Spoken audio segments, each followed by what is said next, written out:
Hey yo, what's up? It's your boy Prince Cal, and I'm coming with a video of top 5 things that I think that 2K21 can improve that 2K20 missed on.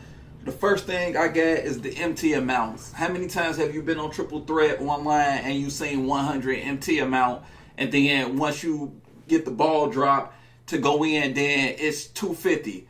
100 MT is unacceptable. I feel like it should start at 500, and then once you land in that spot, then you can get 250 after that. But if the prize afterwards is better than the prize before it, I feel like that's a waste of time and kind of stupid and defeats the purpose of that ball drop going in there. I feel like I said, 500 would be decent. Like, it's nothing you can get with 100 MT. You know, I understand eventually it adds up, but again, it's nothing you can get with 100 MT. At least with 500 MT, you can get a contract, you can get some shoes, you can get a logo or playbook or, something. You can get something for that amount. And all that stuff can go towards your collector level, or 500 MT does build up rather quickly, especially if they have like the double or the triple amount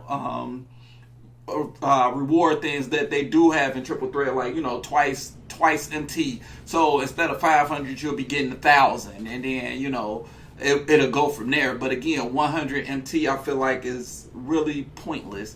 Another thing that I didn't like in 2K20 is some of the animations. I feel like, I understand like if you going up for a dunk and somebody bigger than you is altering your shot. But if I got Shaq and I'm going up against Dwight Howard, if I have Shaq and I'm going up against Isaiah Thomas, then my animation shouldn't change. Like, I should be able to power over Isaiah Thomas, or somebody that's littler than me. I understand if I'm going up against Magic and I can't do certain moves, but certain people like Allen Iverson or Kobe or something like that, I feel like I should be able to overpower these players if I'm Shaq or Dwight Howard or Boogie Cousins and people like that. And then it's another one when you're going up for a dunk and somebody try and block you from behind, and it turns into kind of like a scoop flip shot. Like, I don't think that should be a thing. Like, if I got the lead on the block, then I should be able to block my opponent. It shouldn't be anything else. As you on the screen is just I was grinding out Isaiah Thomas. This was a while back. If you look at the packs in the vault and everything like that, this was that. So don't even pay attention to the gameplay. The third thing I would like is more control.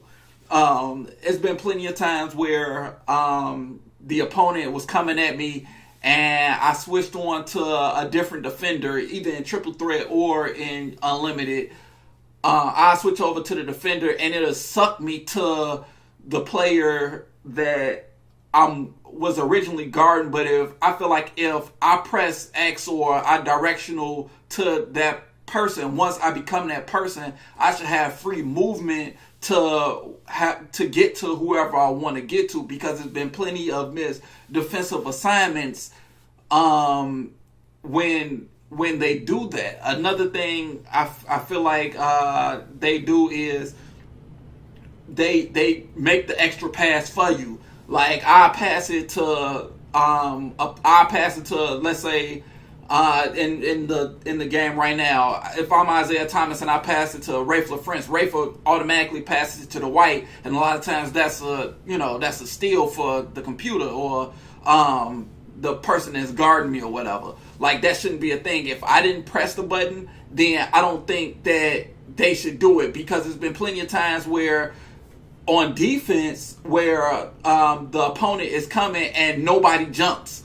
So if you all won't help me stick defense, then don't help my offense, especially if you're not helping my offense, if that makes sense. The fourth thing I would like to see changed is better pack odds. I cannot tell you how many times I've put $50 to $100, $200 into the game, and like, I haven't even pull a card from that set. Right now, as I'm recording this video, it's buzzer beaters. If and with Blake Griffin and a few other players, Blake Griffin, Brent Berry, Clyde Drexler. If I put $100 into the game, I do not just want Diamond Brent Berry.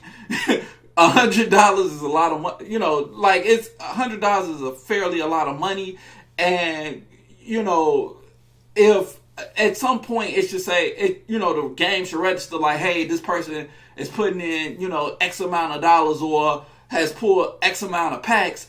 Why isn't this person pulling, you know, one of the top tier cards? Like, I understand not everybody can have the top tier cards. Trust me, I understand that. I used to collect cards. I used to collect trading cards when I was younger. So, and every time I opened a pack, it didn't have, you know, it was like the fodder, right? I understand that. But at the same time, you know, that was like $5 to $10. You know, you getting 20 to 30 cards versus you got to put in $50 just for a 20 box. It goes, it's different, you know. At the end of the day, this is a video game. Like, I've seen pack openings where people have put in, you know, did the 1.3 million VC, the 2 million VC, and not pull a top tier card.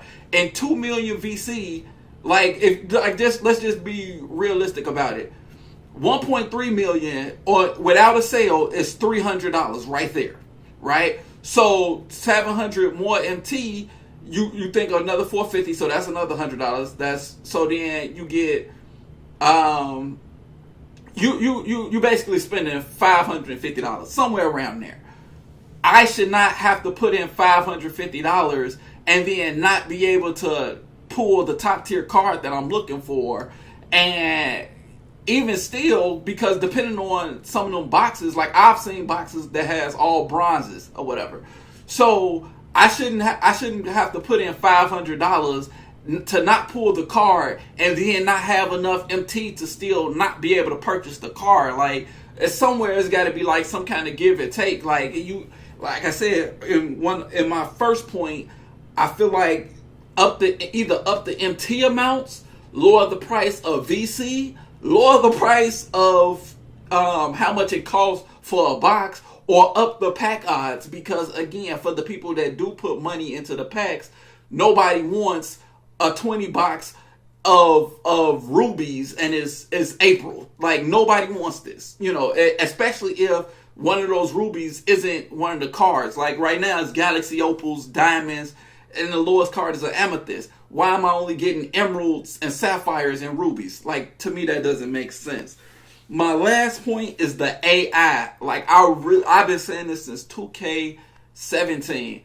I wish that AI would get better, especially like in Triple Threat, like all together, but especially like in Triple Threat. It's been plenty of times where it's a fast break.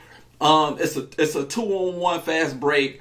One player stops at the 3, and it's not like if that player is like Klay Thompson. Let's say I'm Steph Curry and I'm running with Klay Thompson. If Klay Thompson goes out to the 3-point line, like, I understand that. If I'm running with this Amethyst Dwight Howard, like, it's Amethyst Dwight Howard does not have a 3-pointer, so it's no reason for him to go to a 3-point line. He should be running so I can throw the oop and he can dunk it. It's been plenty of times on defense where the player just leaves the assignment and it's just like, where are you going? Like, those things should not happen, you know. How many times have you either gotten a block and the person who shot you blocked has recovered quicker to be able to get back to the rebound versus you who made the play? Like, I don't think that's how. Now, don't get me wrong, in the NBA sometimes it works like that, but for the majority of the time, no. The person who blocked the shot is quicker to the ball versus the person whose shot is getting blocked. Also, the same thing with steals. It's been plenty of times where you'll go for a steal and you can't get the steal because it rushes you out of bounds or something like that. Or, again, the computer or the person you're stealing it from is able to get the steals from it first. Like, some of the things that be going on, like, just make you scratch your head. And I understand, like, they try to make it so,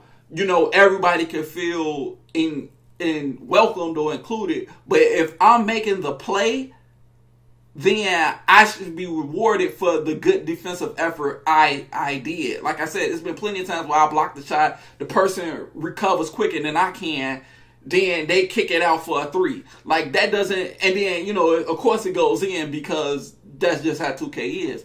That shouldn't be a thing. Like I said, these are 5 things that I hope 2K21 improves on. Or hell, they could start improving on it in 2K20. That'd be amazing. If y'all agree with me, hit the like button. If y'all got anything that y'all want to see, or if y'all got a thing that you all would change, please leave a comment down below. Sub to the channel. See you in the next video. Ha!